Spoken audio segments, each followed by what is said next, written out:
Hello and welcome to Oh the Horror, where we all go a little mad sometimes. I am Jack Ellis, And I'm Matt Ellis. and today we are going to be reviewing the classic horror film Nightmare on Elm Street. I don't know what there is to say that hasn't already been said.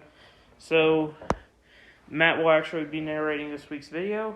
Let's just get started. And sorry about the late uploads. I've been kind of smushed this week. But other than that, go ahead. Alright, so in this movie, we begin with Tina having a severe nightmare about being attacked by a man with completely burned skin and wearing gloves with 4 knives attached to them in a boiler room of a plant. Tina soon wakes up with 4 slashes in her nightgown. Remember, the guy had 4 blades on his glove. Her mother comes in to check on her, but because she's dreaming, she doesn't really think. She wakes up from a nightmare. She, of course, doesn't really think much of it. The next day, Tina goes to school to meet her friends, Nancy and Glenn. Glenn, by the way, is played by Johnny Depp, and I think this is actually his first movie. Yeah. Or at least his first major one, so, yeah. That night, her friends actually sleep at Tina's house since her mom is in Vegas and she is scared to sleep now. Rod Lane, he's someone Tina's kind of involved with. He's just your stereotypical jerk, bad boy type guy. And he comes over and Rod and Tina actually have sex in Tina's parents' bed, but Tina's actually soon seen being thrown around the room and even killed with lacerations to her torso by an invisible force. And Rod is the only witness, and since he knows that no one would believe him if he told them something invisible killed her and everyone would think he killed her, he runs away and tries to avoid the cops. So Jack, what do you have to say about what we've covered so far? Yeah, so Nightmare on Elm Street is a vast franchise. It has, I believe, 8 or so movies. And the first movie, while the sequels are great with their own sort of comedic element, this one is straight horror. It's by Wes Craven, who's probably one of the kings of horror. If you did not know, he also directed the first Scream, Last House on the Left, and The Hills Have Eyes. So he directed this, and it's just meant to be a scary movie. And I think the opening scene with Tina is one of the only scenes in the Nightmare on Elm Street franchise that has a particularly dreamlike quality to it. And I'm sure we've all had a dream similar to the one that she's having. And I like going forward that they're just stereotypical suburban teens, because in a movie like this, you never really expect more than that. And the characters are good and funny and likable, but, they're Wes Craven characters, so of course they're going to be. And the scene where she's being chased, of course, has so much iconography as far as giving a definite look to Robert Englund's Freddy Krueger, his sort of comedic element, and then the final scene of her being dragged up onto the ceiling and killed. That scene is really cool because it was all done practically. They had a spinning room effect that has also been used on movies such as Inception and the Dancing on the Ceiling music video. And and the whole fugitive aspect with her boyfriend, I enjoy, because in movies they'll have the scene where it's like, I can't go to the cops, they'll never believe me. And in most movies that doesn't entirely track. But if I went to the cops and said an invisible dream demon killed my girlfriend, They'd probably just, best case scenario, send me to an asylum. And I mean, the fact that Rod has actually been convicted twice for violent crimes really doesn't help either. Yeah, and so, I like that element, and you can tell something like this movie has inspired many things, and you can tell something like the character of Eddie Munson from Stranger Things could be partially inspired by this aspect, or, most horror movies take after the classics like this. So, yeah, I could probably spend all night gushing about this movie. It is night at the time we're recording this, sorry about that. But, yeah, I really like this opening scene, but then again, I really like the whole movie, so sort of evens out. Yeah, I really did like the opening scene too. I mean, I kind of wonder though why. I guess Freddy Krueger, he's probably the only slasher villain who's ever actually made himself just be, that I've seen at least, that's just made himself be invisible when he's attacking. Usually they're of course discreet and try to hide when they're not killing anyone, but this guy doesn't even show himself when he's doing it. Yeah, and in this movie, a new time watcher might realize that he's only ever referred to as Fred Krueger. He did not get the moniker of Freddy yet. But honestly, I do kind of like, because Fred Krueger does sound like your stereotypical serial killer, like Jeff Dahmer or something like that. But Freddy Krueger kind of gives him more of that lighthearted tone, which comes with the later movies. So I guess his name kind of fits the tone of the movie he's in. If that makes any sense. Yeah. Alright, so moving on. Now, soon Rod is caught by Lieutenant Don Thompson, Nancy's dad, when he's in the bushes talking to Nancy, trying to explain to her what happens, and of course she just thinks he's lying.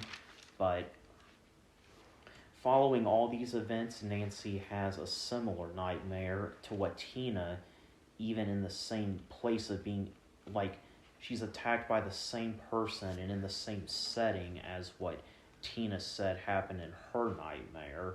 So she actually wakes up by burning a part of her arm on a hot surface so she can prove to herself that it's just a dream. And she actually has this nightmare in class, and so she wakes up in a panic and just, goes home.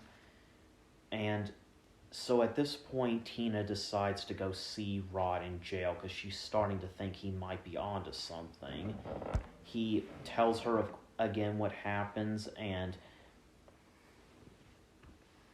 then Tina starts to think that the same being that has been terrorizing her is what killed Tina. And it's also worth mentioning that both Glenn and Rod admitted to having similar nightmares to what both Tina and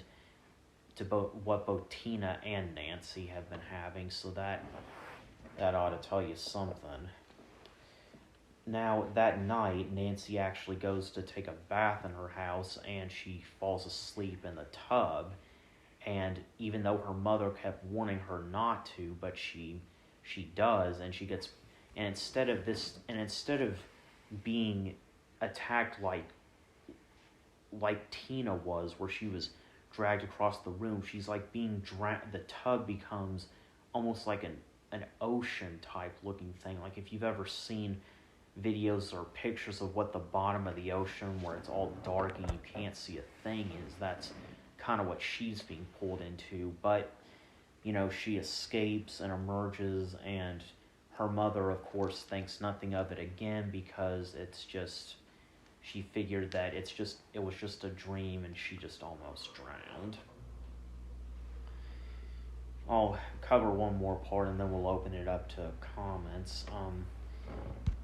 So Nancy at this point is convinced there's something going on, and she decides to even go so far as to have her boyfriend Glenn stay over for the night and even keep an eye on her while she's sleeping and wake her up if she's having a nightmare. And this night she actually dreams that it's not her that is about to be killed, but rather Rod. And when she wakes up from it, she actually goes to try to warn him, but she sees that he's fine. He's not fine. He's in jail for murder, but he's not dead. He's just sleeping in his cell. And she goes in to try to, well, she doesn't do anything then. She sees he's fine and leaves. And after that, the sheets, like, end up strangling and hanging Rod from a pipe in his cell to make it look like he took his own life in jail. So now I'll open up what we've covered to the two of us. Yeah, there's a lot to unpack here. I really don't want to delve into the CinemaSinsian way that movies are discussed on the show, where just mindlessly pointing out things that don't make sense with the plot to rack up some sort of point total. It's something that I used to do, but I'm trying to stay away from. And the dream powers in this movie and in the series can be a bit inconsistent, but I think it doesn't really work because sometimes our dreams are inconsistent. Like, have you ever, teleported in a dream with no idea of how you got there? Or your feet never touch the ground in dreams. And people who lucid dream can just choose to do whatever they want. So, trying to make sense of a nonsensical topic is just a waste of time. But I do like the aspect of, I'm sure I've had nightmares a lot in my life, and there's always something about realizing you have school the next morning, and it's like, oh, I have school.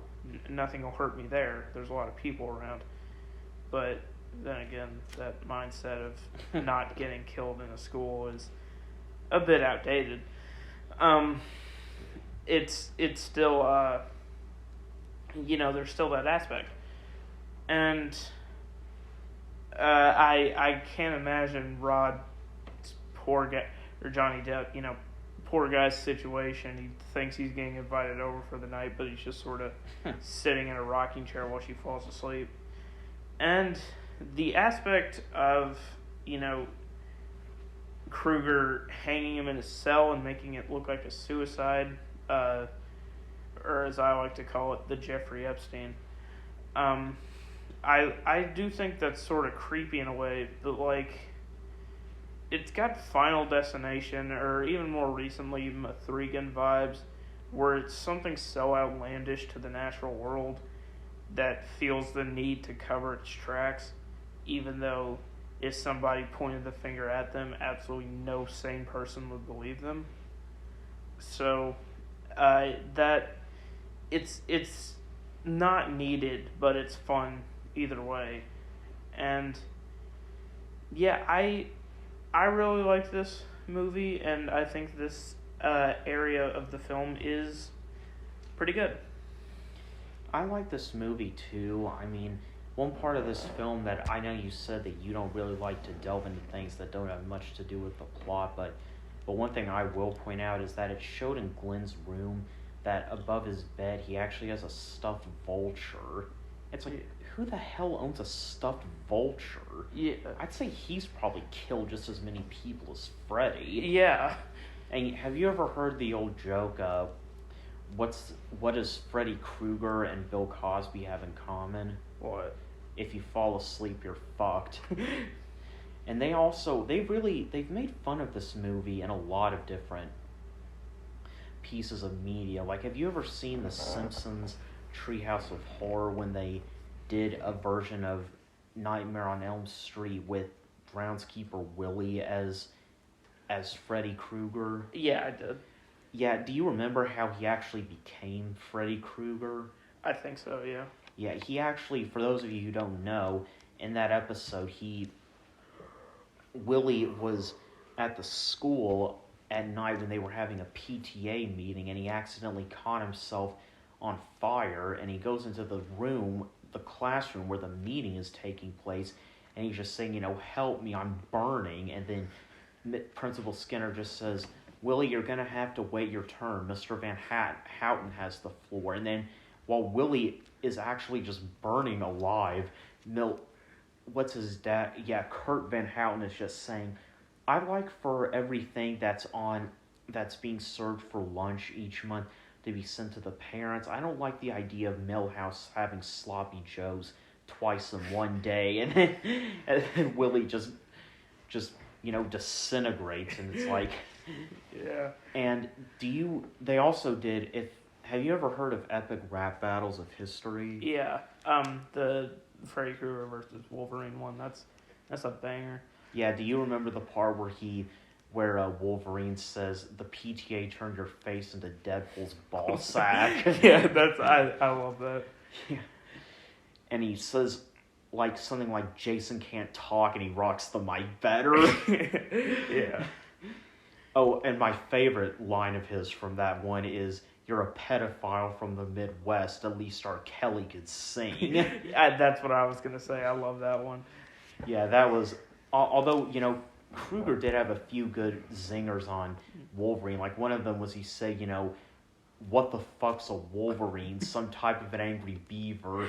I was more intimidated by a tidy Canadian the first time I saw Justin Bieber. Yeah. So yeah, if you haven't seen either, I strongly recommend checking them out. And okay, moving on.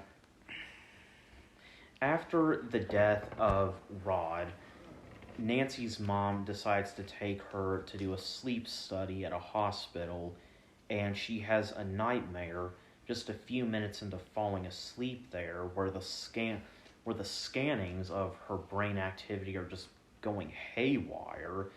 But this time she actually brings Freddy's hat out with her, but unfortunately her mom and the doctors still don't believe her. So at this point, Marge Thompson seems convinced her daughter is crazy, and her next steps are to barricade her in the house, and this is when she also decides to finally tell her daughter who Freddy Krueger is, because, somehow,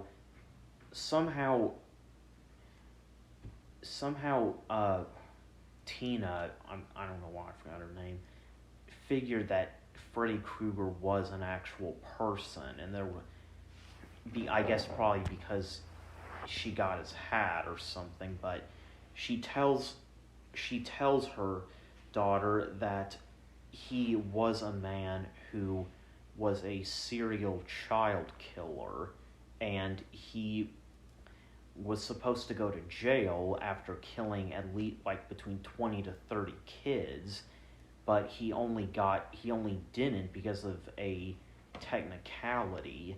So a bunch of concerned parents actually went to his boiler room is actually a real place, and it's where he would take a lot of his victims, and a lot of the parents went over to where he was in the boiler room and burned him alive inside of it, and now he's dead and trying to take it out on their kids. So now Freddy's next victim ends up being Glenn. Freddy grabs him and pulls him from his bed into his demise. Once the police arrive at Glenn's house, Nancy starts her plan by having her dad, no, not her dad, she sets an alarm to wake her up in 20 minutes, and tells her dad while they're over at Glenn's house, because Glenn lives across the street, to come get her in 20 minutes, because she'll have Freddy Krueger out at that time. her plan is to bring him into the physical world because she was able to get his hat, so she figures, I guess, as long as she's, making physical contact with him when she wakes up, she'll be able to bring him into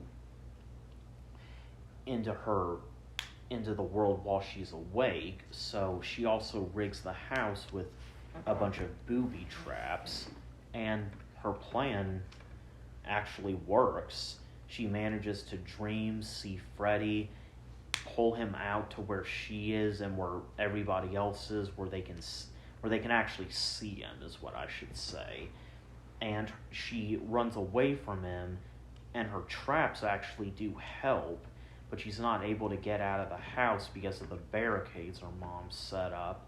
So she calls for help from the cops across the street, and when Nancy and Lieutenant Thompson are able to find him, because she thought he had fallen down the basement stairs, but when they find him, he's actually on fire and trying to kill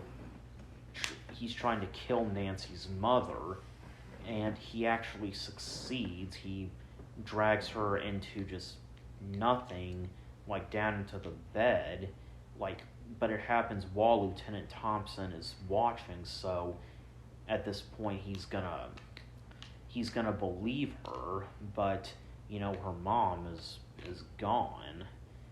And so I guess before we get to the final scene, we'll go to comments about what we've covered. Yeah. This is a very dense part of the movie, and I have to say, it's absolutely pitiful of them that they so blatantly ripped off Home Alone 6 years before that movie came out. I mean, seriously, guys. What? I'm joking. I'm joking, of course. There's a scene when she goes to the sleep clinic, and in the following scenes where a palm tree is clearly visible, and I tend to forget that sort of thing that happened in Halloween, despite it being filmed in Illinois. But the following scenes, as far as Freddy's backstory, excuse me, I like it. There was a TV show about A Nightmare on Elm Street, which further went into his backstory, as far as it goes into more detail about his backstory and how it was a Miranda loophole that got him off. But I do like the sort of vigilante aspect to it, and the possibility that Freddy Krueger might have been an innocently killed man. I don't personally believe that, but there's certainly a case for it. And the depravity of people who even consider the possibility that Freddy Krueger could have molested these kids and then killed them to keep their mouth shut is just so damn sadistic to me. And so, yeah, I like that they build up his legend this way. It's again, it's pretty good. This part is pretty good. Now, when it gets to her dream sequence with all the booby traps, this stuff just looks goofy. I don't think it was meant to, is the only thing, because I'd be fine if it was, but I don't think it was. And it seems that the only way that they can defeat Freddy is just not being afraid of him. Now, she did try to light him on fire, and I'm like, oh no, fire, his one weakness. But the ending for the first part is powerful because now she's finally believed, but at what cost? But that part is short-lived, we'll say. What do you have to say? Well, I mean, one thing I was wondering about the movie in general is the part about him being, I don't really remember. A lot of people say Freddy Krueger was also a child molester, but I don't really remember the part in the movie where it actually said he was specifically... Like, that's just a theory. It's not like explicitly said in the movie. Oh, okay. Well, yeah, and, I mean, so, yeah, I didn't really have many problems with this part of the movie. It kind of makes you think about how she had to come up with, how exactly does a high school student come up with a plan to do something about this? And it's like, I gotta hand it to her. She really did, use her brain with this, where she just decided, she put two and two together to find out how to bring him into the real world. So that was pretty cool. And the last scene in this movie is where she is able to get rid of him, or at least it seems like she is, because she realizes that his power comes from the fear he elicits on people. So she just turns her back to him, and as he lunges to try to attack her, Freddy Krueger actually disappears. So now we get to the very last scene where and she gets into Glenn's convertible, and he pulls the cover up, but the cover has the same color pattern and just overall design as Freddy Krueger's sweater. And so the car also ends up moving completely on its own, like no one's touching anything, but it's still actually in drive and heading off, and everyone's of course freaking out about that. And then we see that Freddy Krueger is sneaking up behind Tina's mom and about to, I guess, kill her, and then that's when they roll the credits. If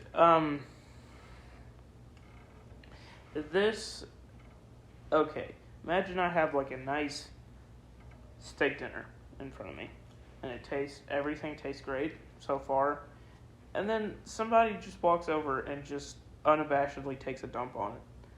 I'm gonna remember the dump part, and that's the ending to this movie.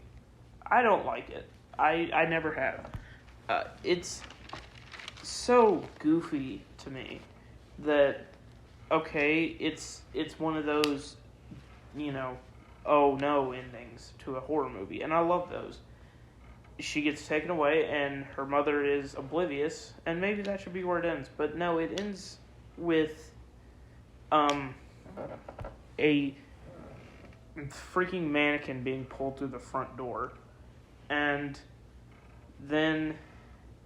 this was not planned. This was not in the script. This was from the mouth of a studio head who wanted to have the film a different ending, and Wes Craven never wanted any part of that. He never wanted it. And to me, it just sours my taste of the movie. I still love it, but the ending is it just lives in my mind as something that was just completely unnecessary. What do you think? I thought the ending was, well, I mean, I know you said you love cliffhangers, but personally I don't. I mean, I feel like, you watch a movie to figure out what happens, so when it doesn't tell you the end of when the story doesn't have a real ending to it, it kind of defeats the purpose. But I mean, what my mind always jumps to, the end of Halloween. He shoots him 6 times. Michael Myers' body isn't there anymore. You could have ended the series off of that. People would have thought it's a cliffhanger, but it's still a great ending, even if it is a cliffhanger. Right. This is just nonsense. I feel like I'm tripping on acid when I watch it. Well, I mean, and I don't really have any other opinions on the movie. I thought it was well made. I agreed with you that the backstory of it was pretty cool. I mean, that's kind of what you expect from a horror movie, and it really doesn't get much worse than that. As he's a child killer, and he even actually would take his victims to the boiler rooms, and it's like, I don't know if he actually killed them there by burning them alive, or if he just like disposed of their bodies there by cremating them. But either way, pretty gruesome. Yeah. And again, I like this movie. It's one of my favorites. It's rightly earned its classic title. Some parts have not aged well, but I think it holds up overall. So, and it actually, one thing I forgot to point out is, along with Halloween, it's actually been inducted into the Library of Congress Preserve for something that's culturally, like, what is it? Culturally, historically, or aesthetically significant. Right. It's been put in there too, right along with Halloween. So that's pretty cool. Yeah, and the reason that these two are in, but Friday the 13th maybe isn't. I don't know if it isn't, but these two movies were made just for the love of cinema and people who loved it, and I think it shows a lot of ingenuity and it shows a lot of creativity. And I think Wes Craven is a great writer and director. So all in all, I would give this movie a solid, probably 9 out of 10. I'd give it an 8 out of 10. Yeah. So, anyway, again, sorry for the upload schedule. I apologize. And, yeah, other than that, I think we're good. My name is Shaq Ellis. And I'm Matt Ellis. This has been Oh the Horror. We'll see you next time. Thanks for listening.